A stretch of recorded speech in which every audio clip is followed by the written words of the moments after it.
A. Poytaxt. B. Saxiy. Adashgan so'zlarni o'rniga qo'yib gaplarni tuzing.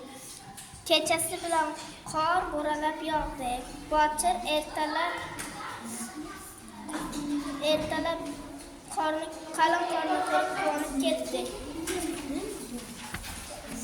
Demak, kechasi bilan qor bo'ralab yog'di.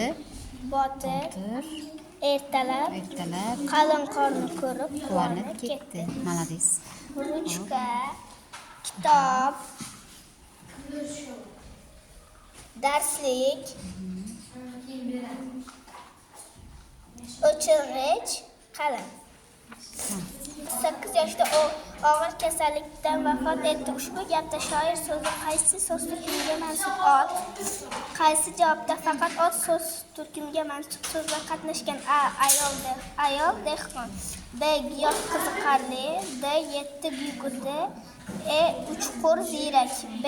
A. Ayol dehqon. Qoidani yod oling. Chizor, dosh, kor, kel, qeloq, ot so'z qo'shimchasi.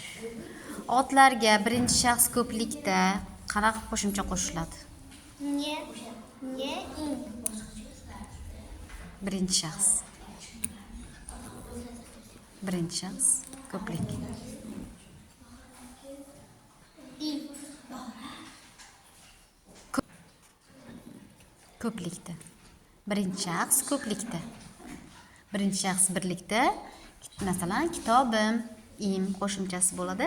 Lekin ko'plik bo'lsa-chi? Emas. Xo'p, so'z turkumlarini sanab bering. Ot, son, fe'l, olma ishlash. 5 to'p qoldi. Ot. Sifat. Xo'p, hozir biz o'tayotganlar to'rttamizni sanab bering. Ot, son, fe'l, sifat. Barakalla. Fe'l deb nimaga aytiladi? Shaxs va narsaning sifatini bildirgan Fe'l.